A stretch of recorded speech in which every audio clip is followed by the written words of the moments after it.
tardes a esta sala. Maravilla.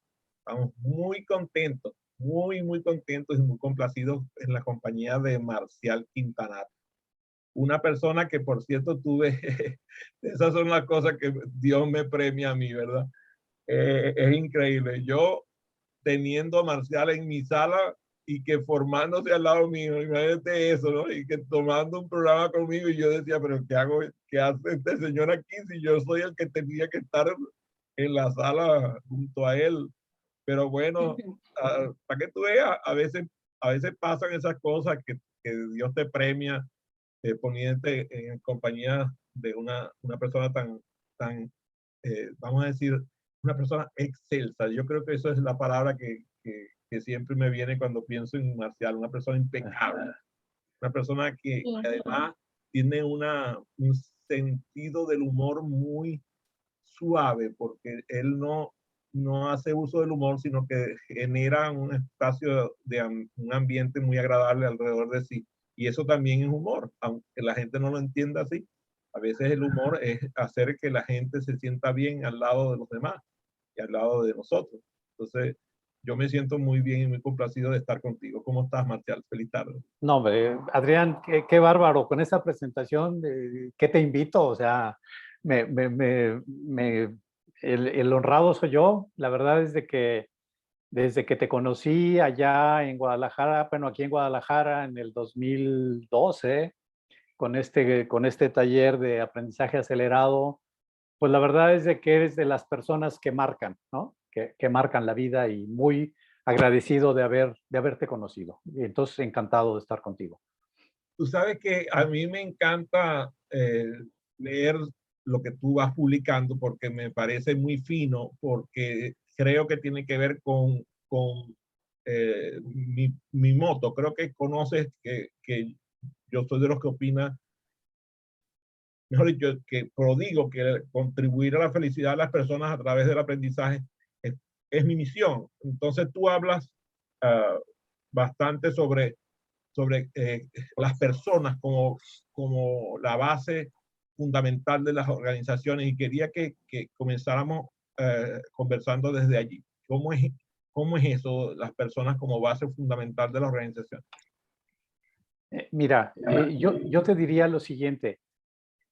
Creo que así como tú descubres que tu razón de ser está en contribuir a la felicidad de las personas a través del aprendizaje, yo lo que creo, lo que a mí me mueve es esta parte de la persona en la organización y me parece que el trabajo es como un motivo de gozo y realización.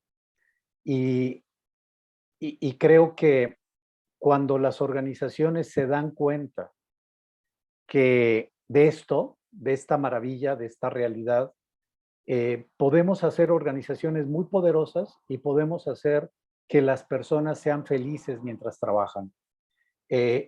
Por alguna razón, hemos separado, ¿no? La parte de la vida y el trabajo, ¿no? Y creo que está llegando el tiempo de unir, de conectar, de entender que la vida es una y que estamos vivos mientras trabajamos. Para muchas personas el trabajo es motivo de sufrimiento. Vamos arrastrando la existencia y creo que necesitamos hacer esta revolución en las organizaciones para que la persona tome el lugar que le corresponde. No, no sé si soy suficientemente claro. Muy claro, fíjate que cuando tú ves la palabra trabajo en alemán, tiene que ver con vocación.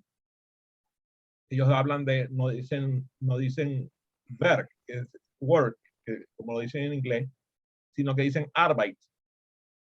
Y Arbeit tiene que ver con vocación. La palabra japonesa de trabajo tiene que ver con honor. Mi honor es, o sea, la gente en vez de decir, como ejemplo, aquí está mi amigo José Velázquez, entonces en vez de decir, mi trabajo es en gestión humana, ellos dicen, mi honor es en gestión humana. Entonces, yo sé que tú tuviste un paseo por corporaciones, tuviste vida corporativa, pero en cierta manera, creo que por allá en los años que nos conocimos, 2012, empezaste un proceso de reinvención personal. Entonces quería que me hablaras primero de cómo fue tu vida en corporación y cómo es tu vida reinventada. Es un viaje maravilloso. Yo tuve la fortuna de trabajar en la organización Bimbo, en el área de desarrollo de personal y en la implantación del sistema de calidad, por allá por 1984. Trabajé de 84 a 92 y la verdad es que fue una escuela formidable. En Bimbo teníamos esta consigna de ser una empresa altamente productiva, profundamente humana y socialmente responsable. Cuando me proponen seguir en la carrera para formarme como gerente, yo ya estaba casado, tenía mi casa, mis 2 hijas, y yo la verdad es que dije, no, no quiero seguir el camino corporativo, creo que estoy preparado para ayudar a las empresas con esta misma consigna de cómo les ayudo a ser altamente productivos, profundamente humanos y socialmente responsables. Durante 92 a 2017, eh, trabajé mucho con esta obsesión, ¿no? De tratar de entender qué hace que las empresas sean productivas, sean humanas y sean responsables. Y la verdad es de que sentía que había algo que hacía falta, ¿no? Entonces, creo que fue buscar y ensayar por diferentes enfoques, ¿no? Recorrí todo lo que te puedas imaginar de planeación estratégica, indagación apreciativa, este, eh, trabajo en Coaching. equipo, De hecho, liderazgo, coaching, coaching, ¿no? coincidimos en coaching, coincidimos en pensamiento, en estudio de pensamiento sistémico, todo el área. De hecho, tuvimos una conversación de esa de comida muy agradable respecto a Peter Senge y todo lo que estaba Sí, sí, desarrollando Senge en esos años. Precisamente yo te conocí en 2012, ya te había leído, pero digamos que tuvimos mucho intercambio epistolar, cosa que no ocurre con muchas personas porque las personas no escriben. En cambio, tú eres bueno en escribir y responder. Entonces, pasa algo en el 2017. ¿Qué fue lo que ocurrió? mira, ahí encontré dos grandes libros. Uno de Koldo Sarazaga, que escribe el libro que se llama Un nuevo estilo de relaciones para el cambio organizacional pendiente. Y encontré el libro de Frédéric Laloux, de Reinventar las organizaciones. Cuando yo entiendo esto, me doy cuenta que era lo que faltaba, ¿no? En realidad, es necesario repensar la empresa, es necesario repensar la organización. Cuando empiezo a ver que existen en el mundo múltiples ejemplos de organizaciones que se organizan de manera diferente, que organizan el trabajo de tal manera que ponen a trabajar la totalidad de la persona, ¿no? Donde las personas trabajan de manera autogestionada, donde hay un propósito trascendente que moviliza y que une a toda la organización. Yo dije, caray, esto era lo que estaba yo buscando, ¿no? Esto es ponerle nombre a las cosas que yo estaba buscando. A mí me duele mucho como el esfuerzo que hacemos en muchas de las organizaciones tratando de lograr eso, lograr alta productividad, lograr humanidad mientras trabajas, ¿no? Lograr esta responsabilidad. Y veo que hay muchos esfuerzos fallidos, ¿no? Entonces, a partir de ahí fue donde dije, tengo que dejar la consultoría y me voy a meter de lleno a este mundo para investigar y conocer estas organizaciones y traerlas a mi país y hacer este cambio y esta revolución tan necesaria. Me fui a Bilbao, conocí de primera mano como todo este tipo de experiencias y es maravilloso ver cómo esto es realidad. No estamos hablando de una utopía, estamos hablando de organizaciones que hacen posible que las personas sean felices y crezcan mientras trabajan. Tú tienes una relación con Pablo, déjame ver si lo pronuncio bien, Arechabala, Sí, sí, sí, con Pablo, y con Coldo. digamos, con ese clúster que está ahí en Bilbao, pero además viendo aquí a Dani presente, que está muy, muy en lo que es autogestión, sé que has hecho algunas cosas con compañías, sobre todo en el oeste de los Estados Unidos, um, y que has buscado inspirar a compañías mexicanas a observar esos modelos autogestivos. ¿Podrías conversar un poco acerca de esa experiencia? Sí, cómo no. Mira, tuvimos la fortuna junto con Rubí, con Dani, con... Rubí, me suena, me me suena. suena, ¿verdad? Tuvimos Nuestra Rubí oportunidad, Flores. Luis Pisa, Ángel Calderón, tuvimos oportunidad de reunirnos y de... No nombres el lado feo de la conversación. No. Solamente con Rubí, ya, Rubí y Dani. Ya los demás, a Luis Ya Pisa, Ángel lo deja afuera, que eso no nos interesa. formamos aquí en Guadalajara un grupo como de autoaprendizaje, ¿no? Vamos entendiendo qué es esto de la autogestión y vamos compartiendo y investigando juntos y demás. Y en un buen momento se nos ocurrió, pues vamos a ver a Morningstar, que es un referente, y vamos a ver a Nearsoft en San José, California. California. Y digo, es maravilloso esto, es maravilloso conocer de primera mano, hablar con las personas, entender qué les mueve y cómo han hecho este cambio posible. Eso para mí es como oro molido, ¿no? Porque entonces puedo regresar a mi país, puedo regresar al ambiente donde yo me muevo y compartir esto, ¿no? Ya no hablar de conceptos, sino hablar de experiencias, de cosas que te han tocado profundamente. Entonces, ahora mi trabajo es ese, mi trabajo es cómo le acerco a la mayoría de las personas que yo puedo estos nuevos ejemplos, estas experiencias, estos modelos concretos de trabajo. Hicimos por allí en 2018, montamos una wiki con ya traducido al español todas estas prácticas, filosofías, estructuras, formas de trabajo. La pusimos en español con ese afán de dar a conocer, de divulgar, para que el mundo conozca. Estoy ahora trabajando con muchas otras organizaciones en América Latina porque nos damos cuenta que hay muchas personas que estamos tras lo mismo y que necesitamos hacer como esta red para divulgar en toda América Latina, ¿no? Entonces creo que es un trabajo apasionante, pero energizante. No sabes cómo disfruto y cómo aprendo de cada una de estas experiencias, ¿no? Esa experiencia del viaje a San José, California, híjole, cómo enriquece, ¿no? Cómo nutre, y se van desprendiendo de ahí conexiones muy interesantes con Doug Kirkpatrick, con Matt Pérez, ahora, bueno, tuvimos la fortuna de tener en Guadalajara a Leo Ravier, y así, ¿no? O sea, se va creando toda una red.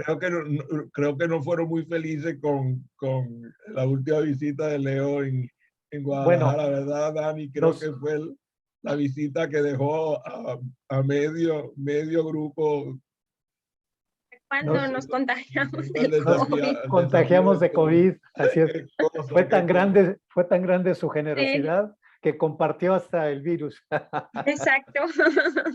Mira, aprovecho que está nuestro querido Carlos Urbina en la sala y que es digamos, el líder del proyecto de la Universidad Corporativa nuestra de PCOS International University. Y José, que por cierto están compartiendo país porque ambos están en, en el sur, en Santiago de Chile.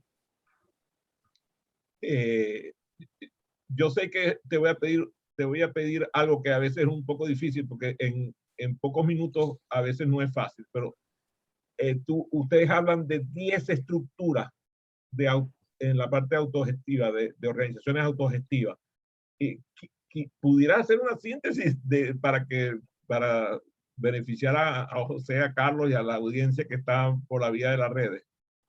Sí, cómo no, sí. Eh, a ver, esto es algo que está en desarrollo, es decir, en realidad todavía es un fenómeno que no acabamos como de comprender exactamente, porque empiezas a encontrar ejemplos de muchos tipos y cada compañía ha ido encontrando su forma, ¿no? Cada empresa es diferente. Entonces, lo que alcanzamos ahora a entender es que hay algunos elementos comunes que tienen que ver, por ejemplo, con la parte de propósito, ¿no? Una de las cosas elementales es que hay un propósito superior que une y que reúne y conecta y moviliza a toda la gente, ¿no? Entonces, esto es un elemento fundamental. Otro es la forma como toman decisiones estas organizaciones. Hemos estado acostumbrados a un esquema piramidal donde los de arriba piensan, los de arriba deciden y los de abajo ejecutan. Estas organizaciones han descentralizado la toma de decisiones para que todo mundo tome decisiones a la luz del propósito y que pueda actuar y reaccionar e innovar de una manera mucho más veloz, más rápida, más vigorosa. Fíjate que te interrumpo fíjate, recordé un artículo que yo escribí hace varias décadas, se llamaba La Era del Fin de las Jerarquías. Y, y venía, por cierto, con mucho cuidado lo voy a decir, pero venía precisamente por la empresa donde trabajaba José, donde la jerarquía era una forma de vida. Jerarquía viene de hierarco, que significa sacralizado. O sea, cuando a una persona le dan una posición de jerarquía es que lo sacralizan.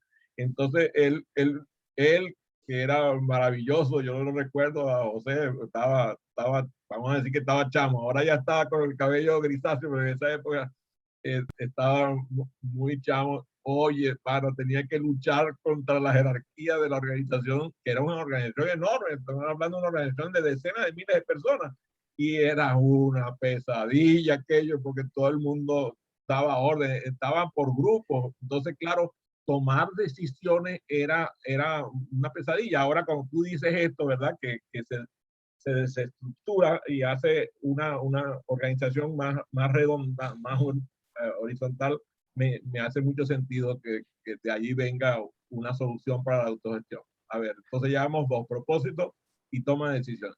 Toma de decisiones, o sea, esta descentralización del poder, ¿no? Va para facultar a que las personas en el nivel más básico se tomen las decisiones, ¿no? Está la otra parte que es la información, ¿no? Hay una gran apertura y una transparencia, una disponibilidad de información para que todo el mundo sepa qué está pasando, cuáles son los retos de la organización, cómo vamos, qué resultados tenemos, cómo están los resultados financieros. Es decir, hay una disponibilidad de información. ¿Quieres que todo el mundo se involucre con el futuro del negocio? Pues tienes que hacer partícipe a toda la organización de esos resultados, ¿no? De cómo vamos, qué estamos haciendo, cuáles son los retos. A mí me acuerdo de la compañía donde trabajaba Carlos, que a Carlos le decía, hágame el favor, Carlos, y baja esta información. Y él decía, pero ¿cómo lo voy a bajar si estamos en el piso 1? Claro. ¿De qué están hablando ustedes? Y todo era confidencial, Entonces, Dios mío, si es ¿cómo es confidencial si yo he oído a la gente que trabaja en la base de esta organización hablando de esto? ¿Qué clase de confidencialidad es esa? Claro, claro. El otro gran elemento es la organización por equipos, ¿no? Es decir, desaparece la jerarquía, pero hay una estructura, ¿no? Como de equipos, ¿no? Es decir, las personas identifican realmente qué cosas son las necesarias y se hace la organización, diríamos, de una manera como mucho más sensata, ¿no? Cuando ya empiezas a decir, pues realmente para qué estamos aquí, ¿no? Y entonces se supera la departamentalización, se pone a las personas realmente donde pueden aportar valor, los equipos se convierten en una verdadera escuela, ¿no? De compromiso, de responsabilidad. Tú le puedes engañar al jefe, pero no le puedes engañar al equipo. Entonces, el equipo va tomando las decisiones, las responsabilidades, se hacen reuniones, por ejemplo, de compromiso, con los representantes de los equipos, donde dicen, tenemos estos retos y hay que entregar para tal fecha tal proyecto, y los representantes de cada uno de los equipos regresan a su equipo y el equipo tiene que ver cómo lo hace, ¿no? Se acaban horas extras. Nuestro querido amigo mutuo Luis de la Torre, nos hablaba de que en la compañía de él se hacían reuniones de pie todas las mañanas a primera hora, venía la gente, tenían una reunión breve en donde habían unos puntos específicos, en donde la gente que tenía responsabilidad daba el resultado de su responsabilidad, y los que tenían algo que tenían que hacer, anunciaban lo que tenían que hacer y chao, se acababa. Y además los equipos eran interdependientes y tú podías formar parte de un equipo durante un instante. En ese instante aportabas y ya dejabas de ser parte del equipo, el equipo seguía con aquel dinamismo. Entonces, hacia allá va también este concepto que nos estás diciendo. Así es, así es. Creo que uno de los ejemplos muy concretos y muy claros es lo que pasó con una organización que presta servicios de salud en Holanda. Empiezan 4 personas diciendo, estamos hartos de este mundo burocrático, de las funciones, responsabilidades, tiempos y movimientos, burocratización, políticas sin sentido. Salen estas 4 personas y dicen, ¿para qué estamos? ¿No? ¿Qué es lo que nos mueve? ¿Para qué estudiamos? ¿Qué nos apasiona? Y entonces empiezan a trabajar de cara a este propósito, que es ayudar a las personas de edad, ¿no?, a tener la mejor calidad de vida posible y recuperar autonomía. Fíjate qué sencillez, ¿no? Para eso estamos. Entonces, organicémonos en torno a este propósito. Entonces van creando grupos de no más de 10, 12 enfermeras, ¿no? Y estos grupos se autoadministran. Todas las funciones de la gerencia ahora la hace el equipo. El equipo contrata, el equipo capacita, el equipo regula el desempeño, buscan la promoción, buscan la innovación, cualquier nueva práctica que ven necesaria, pues inmediatamente ellos la desarrollan, la investigan, la incorporan, lo ponen en su intranet para que esté a beneficio de toda la organización y el equipo que quiera que la tome, ¿no? Entonces, imagínate la velocidad de respuesta, de innovación, de vigor, ¿no? Entonces, claro, encuentras que las personas están fascinadas porque están haciendo cosas interesantes, no están haciendo cosas absurdas, sin sentido, que a veces pasa en las organizaciones. Le ven mucho sentido a su trabajo. Las personas que reciben el trato es un trato humano, ¿no?, de gente, o sea, se toman la molestia de hablar con las personas, de escucharlas, de ver cómo les ayudan a valerse por sí mismas. El Estado holandés está fascinado porque le han reducido 30-40% los costos de salud. O sea, es beneficio para todo el mundo. Y toda la clave está en estos equipos autogestionados. De estos 4 personas que empiezan, ahora tienen cerca de 16,000 personas, ¿no? Para que veas la velocidad. De 2007 a ahora, un crecimiento impresionante. ¿Por qué? Porque hemos o han encontrado formas de organizar el trabajo que responden a las necesidades humanas.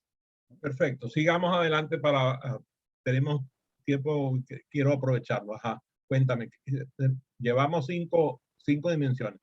Sí, está la organización del trabajo. Está la parte de los sueldos, ¿no? La parte de los sueldos, este tipo de organizaciones han logrado encontrar la manera de que la propia organización o las propias personas se autorregulen, ¿no? Es decir, se acaba la secrecía, se acaba la envidia, la La novia discordia. confidencial. A ver, señores, estos son los resultados de la empresa. Digan ustedes, pónganse su sueldo, ¿no? Y uno diría, no, no es posible, ¿cómo se van a abusar? Para nada. Hay maneras perfectamente definidas cómo las personas son capaces de autorregularse y decir, este es el sueldo que creemos posible, ¿no? ¿Por qué? Porque sabes la realidad de la empresa, ¿no? Ahora, por ejemplo, hay casos maravillosos donde el directivo antes le llegaban y le decían, oye, mi computadora, mi silla, etcétera, ¿no?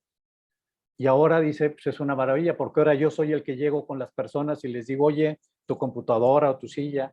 Y ellos dicen, espérame tantito porque en este trimestre todavía no nos va bien, ¿no? No sé si me explico, o sea, hay una Perfectamente bien. devolución, Basado hay una en devolución. indicadores financieros, tomo decisiones en favor del colectivo. Exacto, ¿sí? ¿Qué otro elemento me falta así clave? A José dice que llevamos 5, ¿viste? Llevamos 5, sí. Déjame. El autoaprendizaje y los temas de capacitación, Marcial, que normalmente se establece un plan para las personas y aquí cada quien se responsabiliza de lo que tiene que aprender.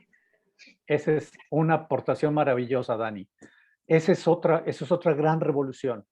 Siempre hemos pensado que la organización es la que debe de velar por el futuro y el desarrollo y la capacitación. Aquí estamos diciendo al revés. Aquí eres adulto, tú sabes lo que se necesita, sabes el propósito, sabes los objetivos y por lo tanto, qué nuevas habilidades necesita el equipo y quién es la persona que tiene que desarrollar esas capacidades para que el equipo funcione. Ya no hablamos de desempeño, ese es el otro gran elemento. El desempeño ya no es evaluar el desempeño individual.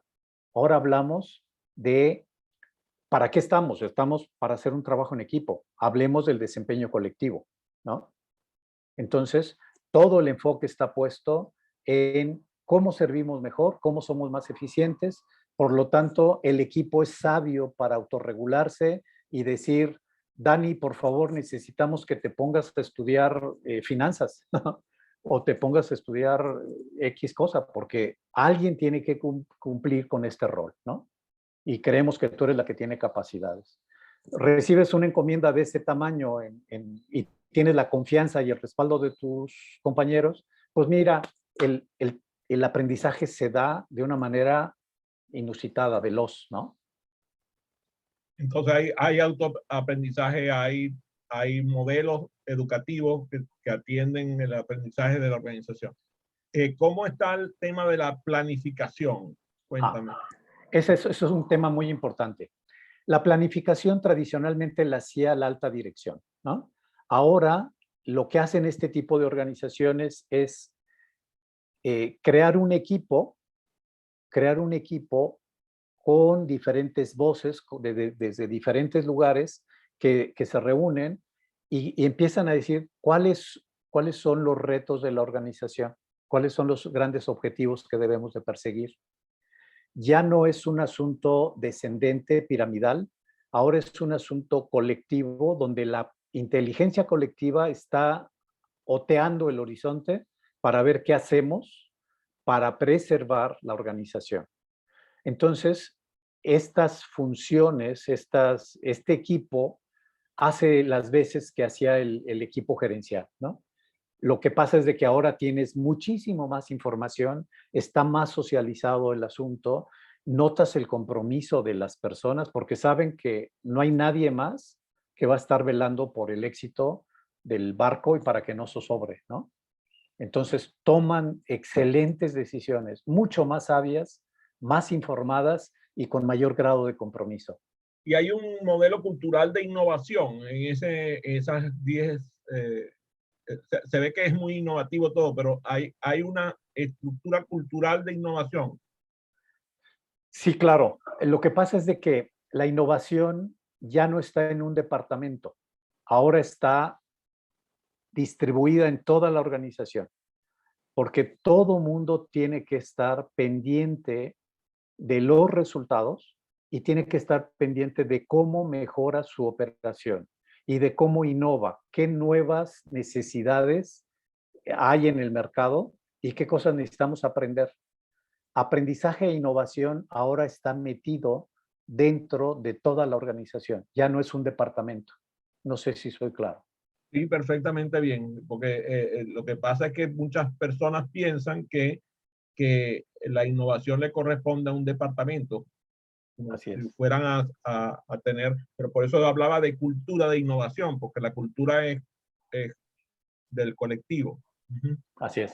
A ver, ¿qué nos deben faltar? A ver si pongo a mi contador ahí en funcionamiento, José Velázquez, ¿qué nos está faltando? ¿Una o dos?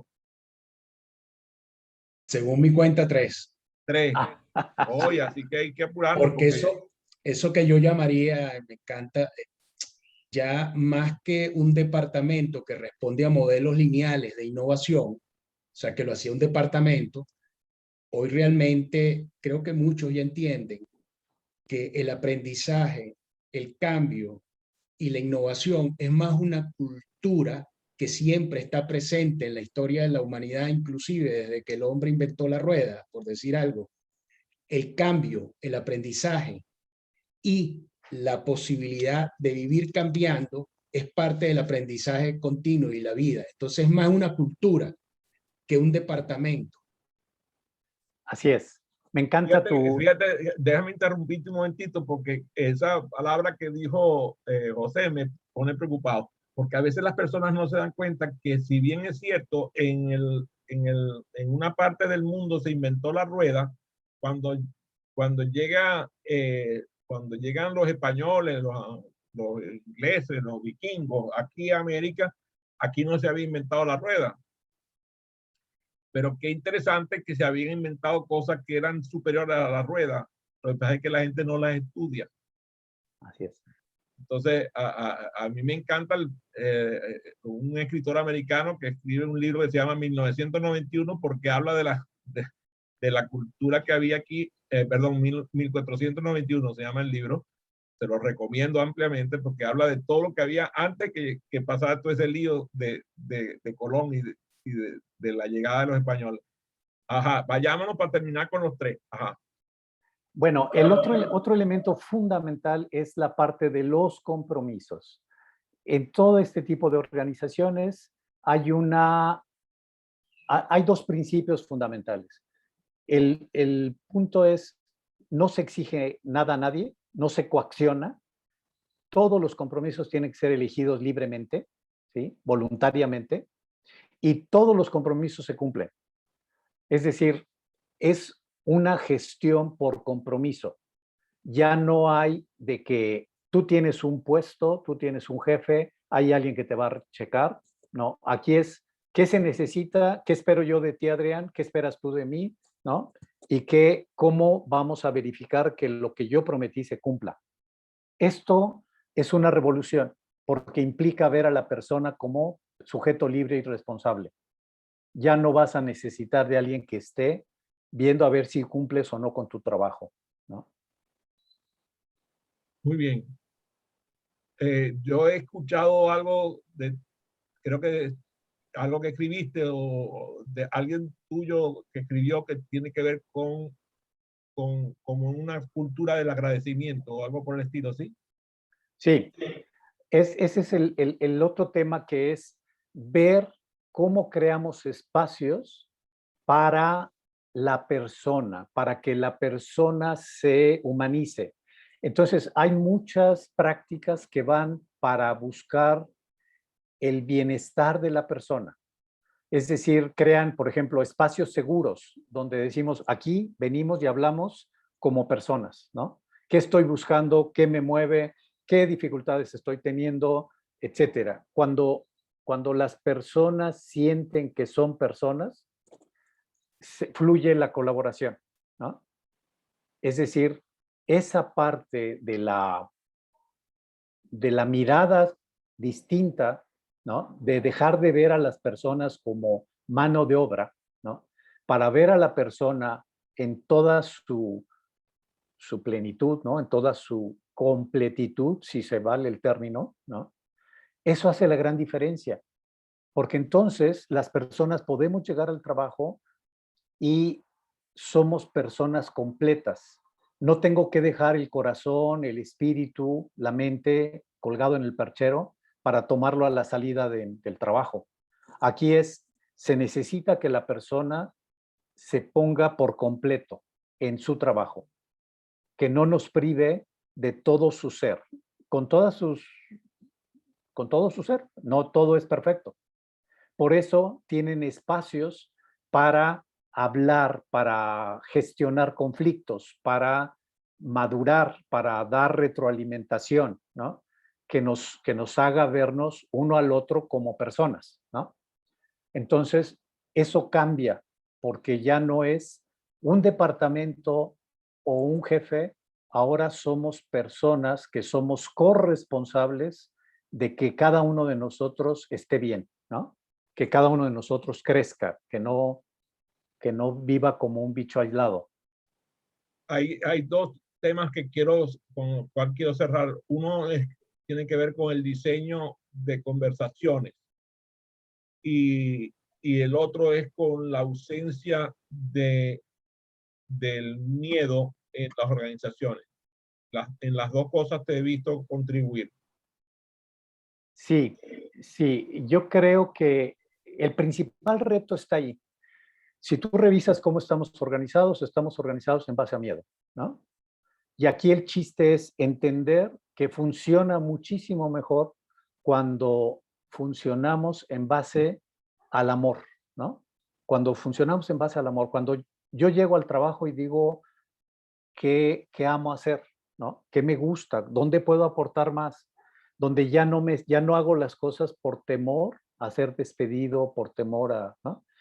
En este tipo de organizaciones desaparece este afán egoico de buscar el crecimiento y el beneficio personal, ¿no? Por encima del bien común.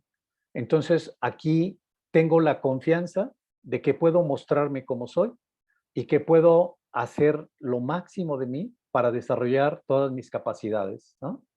Entonces, eso, pues obviamente crea un clima de trabajo totalmente diferente, porque entonces podemos hablarnos, cuestionarnos, negociar, criticar, ¿no? Estas organizaciones tienen un alto grado de capacidad para tener este tipo de conversaciones difíciles, ¿no? Acercarte con tu compañero de trabajo y decir, oye, me parece que estás lesionando el desempeño colectivo, ¿no? ¿Qué pasa contigo? ¿Cómo te puedo ayudar? O sea, imagínate el nivel de madurez que supone donde ya puedes hablar con la verdad y puedes ayudar al otro a mejorar su desempeño.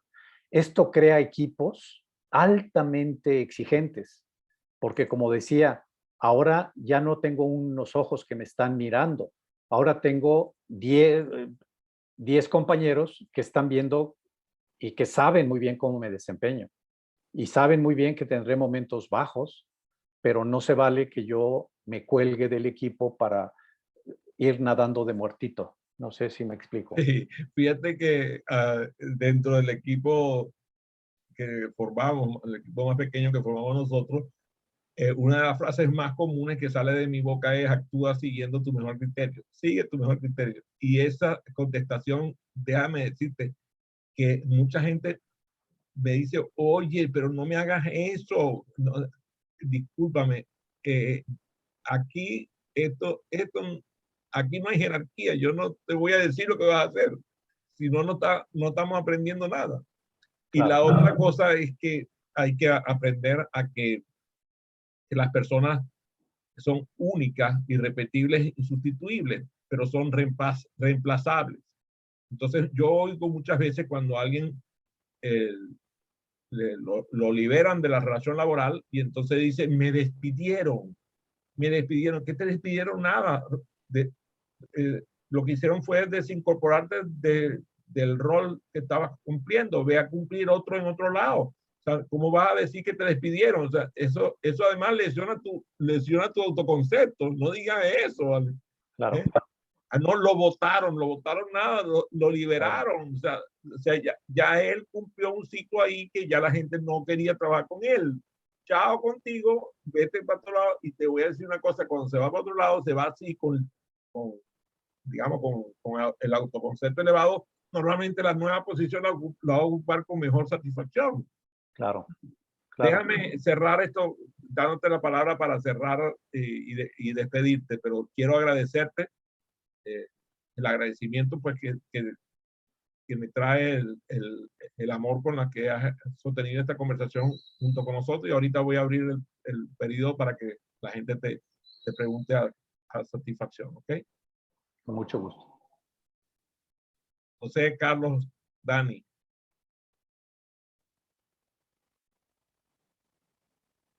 Marcial, yo sí quisiera preguntarte en esta investigación que hiciste de estas empresas diferentes, ¿qué fue aquello que te trajiste, que fue rico para ti, alguna experiencia buena, alguna práctica que nos pudieras compartir que fue significativa? Sí, Dani, con muchísimo gusto.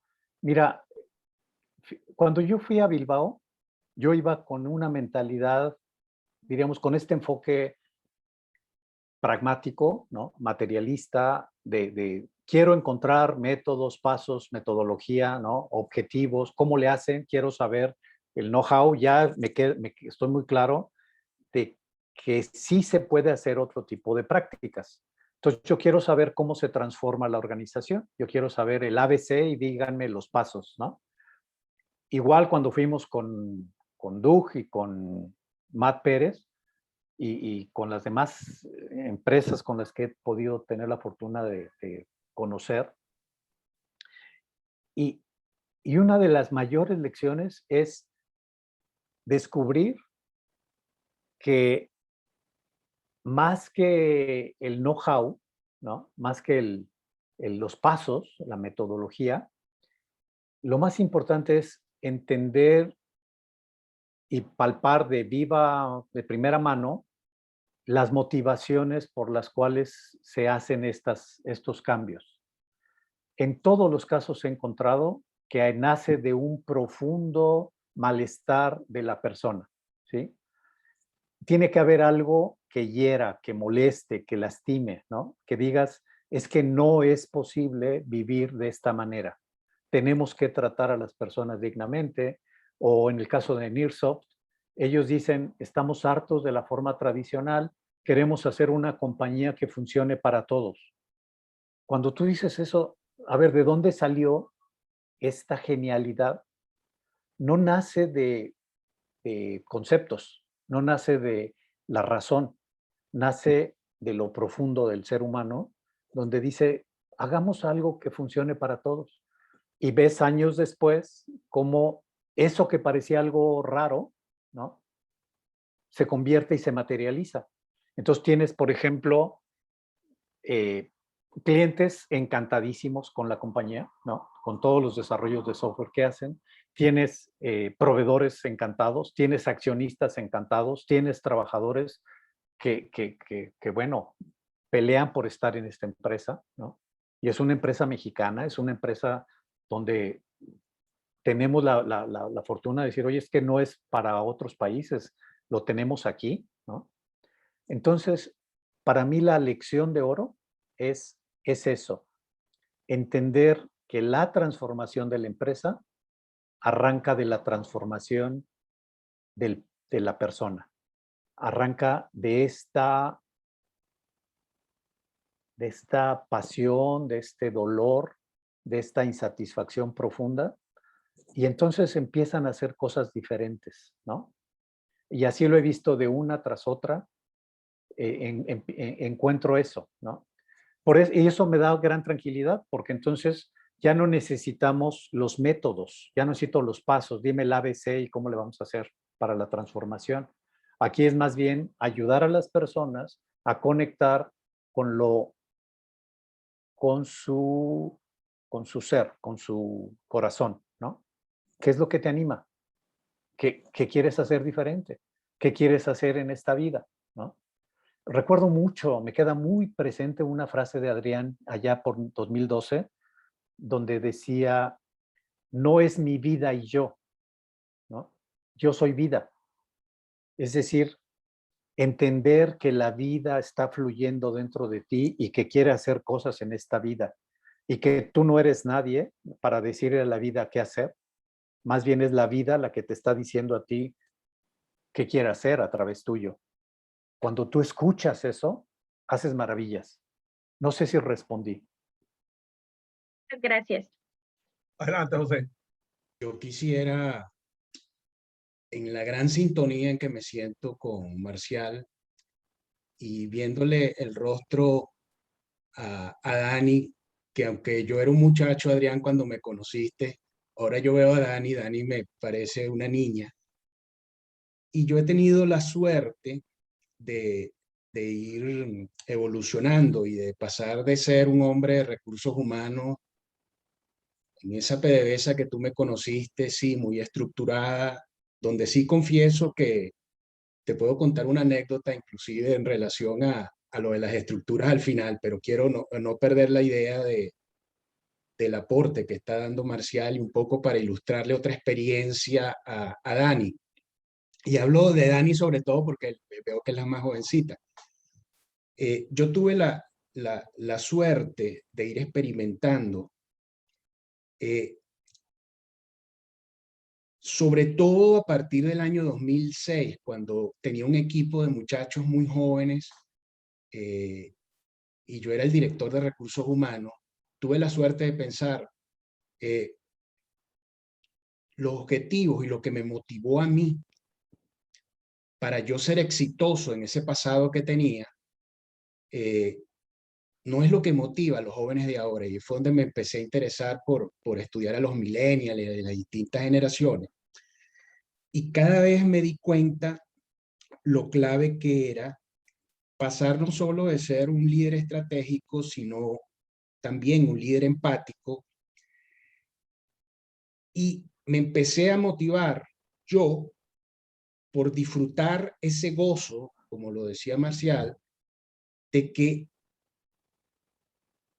qué es lo que motiva a estos muchachos y qué los hace sentir realizados. Para sobre esa base inclusive yo tener éxito, porque yo tenía que sobrevivir en una economía de Venezuela que no solo cada vez existían menos empresas privadas con reducciones de personal frecuente, sino que yo tenía que ser exitoso también. Pero de alguna manera entendí que yo tenía que buscar la realización de ese equipo de chamos maravillosos que yo tenía. Ya yo tenía 40 y algo y yo decía que yo tenía un ejército de chamos de menos de 30.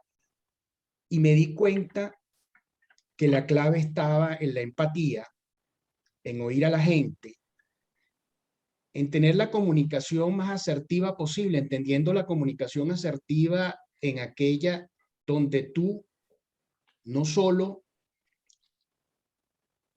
oyes, sino también te colocas en el zapato de otro y entonces aprovechas de hacer de una organización donde tú te conviertes en un líder porque disfrutas el gozo de estimular y desarrollar a otros, y cómo en la medida en que tú empatizas, estimulas y desarrollas a otros, tú ves cómo automáticamente empieza así a mejorar ese desempeño del equipo, porque hay no solo mucho más gozo, sino hay más compromiso, hay más autodesarrollo, y además de más compromiso y autodesarrollo, entonces tú ves que la identificación con la organización aumenta.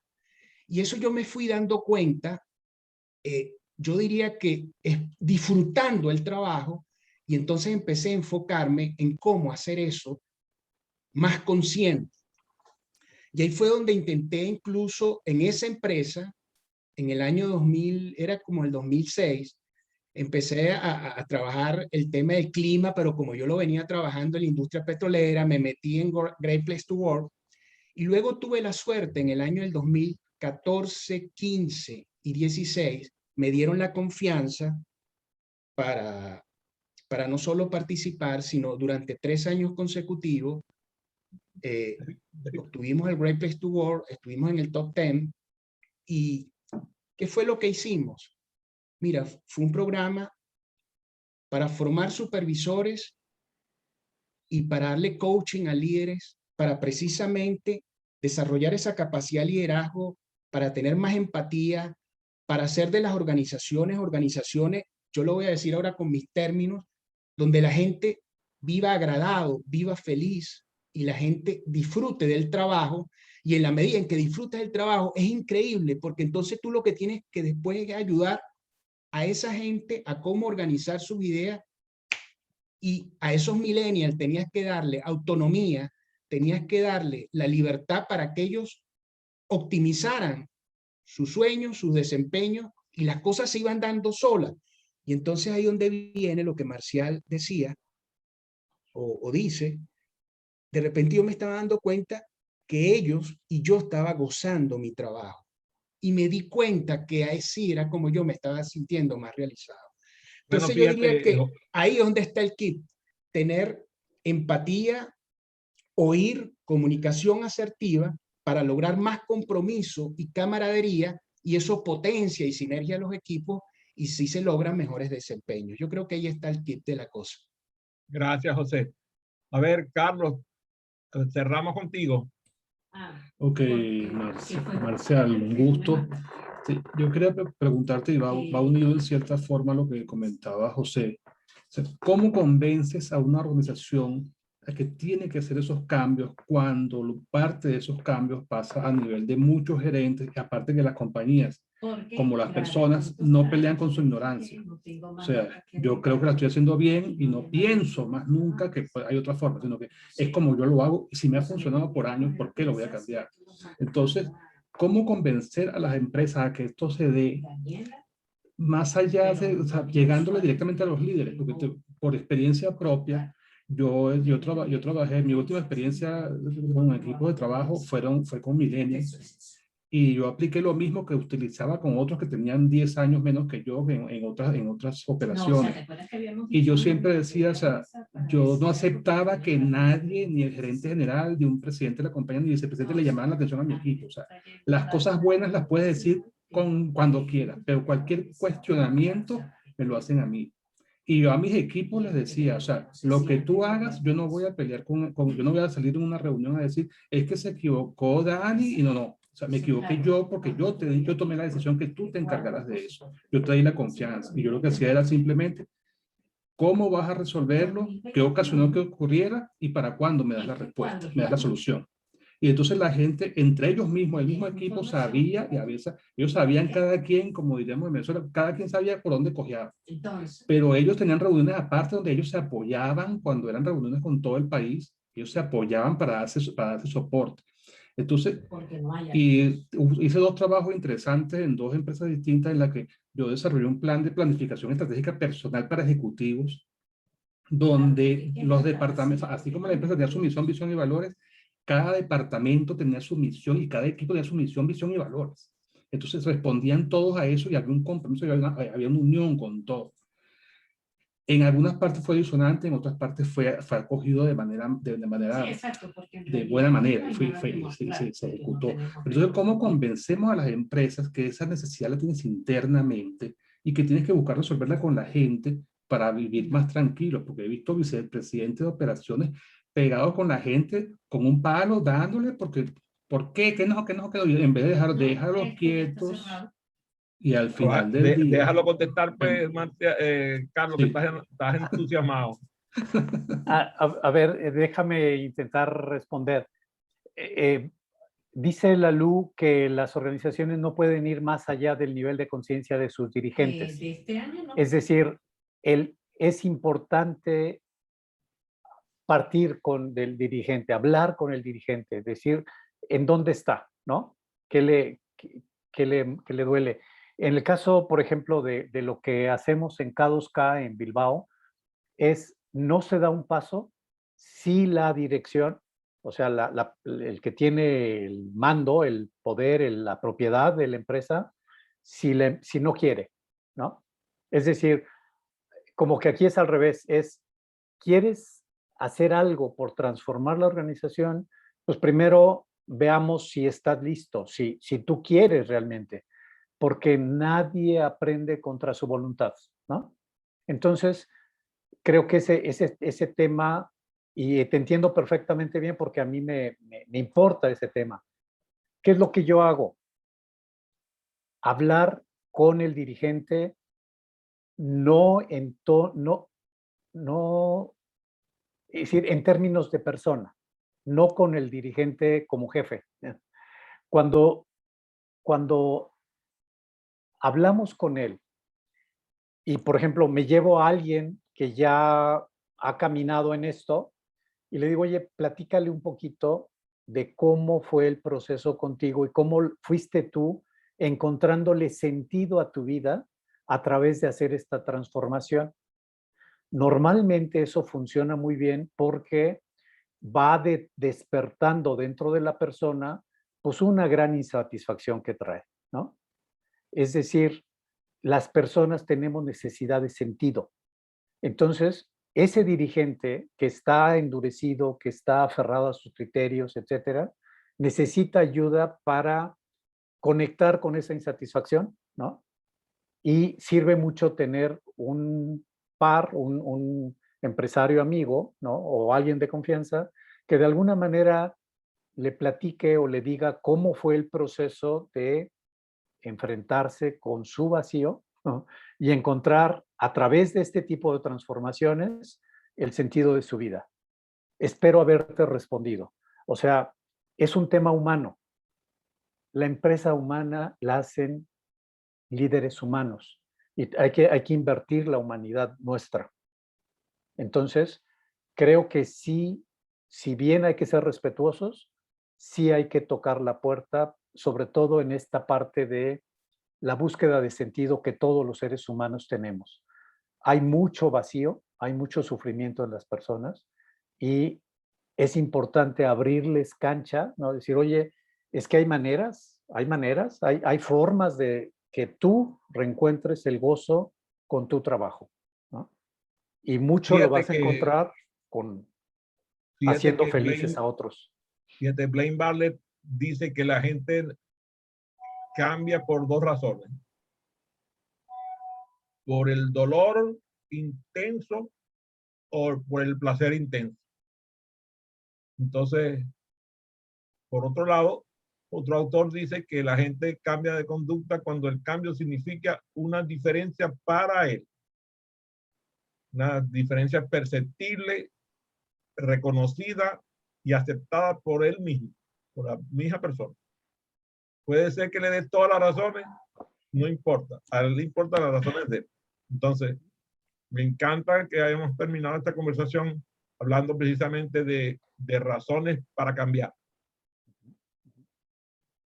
Y me encanta además que Marcial haya dado esa respuesta que tiene que ver con el ser humano. A veces nosotros se nos olvida que quienes dirigen la organización son seres humanos y que no importa cuánto dinero, cuánto poder, cuántas empresas, cuánta todo, esa persona va igualito que yo al baño, come, duerme, tiene gente que lo quiere, gente que lo odia, tiene exactamente el mismo perfil que tengo yo. Cuando yo reconozco eso, me acerco al ser humano que está dirigiendo la empresa, normalmente tengo muchas más posibilidades de éxito que cuando le voy a dar un consejo, o lo voy a asesorar, o voy a ser de consultor. Yo creo que el ser humano hay que ir a buscarlo, es donde está, siempre vas a encontrarlo, excepto que como hablábamos Marcial y yo antes de que comenzáramos el programa, como dice un autor, dice que la gente pierde, deja de ser humano, se vuelve ahumano. Entonces ahí yo simplemente no quiero trabajar con gente que no es humana. El que no es humano a mí no me interesa, me va a dañar, me va a perjudicar. Entonces yo le doy las gracias a ese ser humano hermoso que es Marcial Quintanar, por quien yo siempre que consigo a alguien que lo conocen, normalmente tiene expresiones de afecto y alta consideración. Te agradezco su deferencia en haber aceptado esta invitación. A ti, José, a ti, Carlos, a ti, Dani, por haber venido a esta sala y a quienes se conectaron por la vía de las redes y quienes verán este video, les doy las gracias. Recuerden suscribirse a mi canal de YouTube, a YouTube/Adrián Cotén. ¿Ok? Que tengan una feliz tarde. Detengo la oración para despedirnos en privado.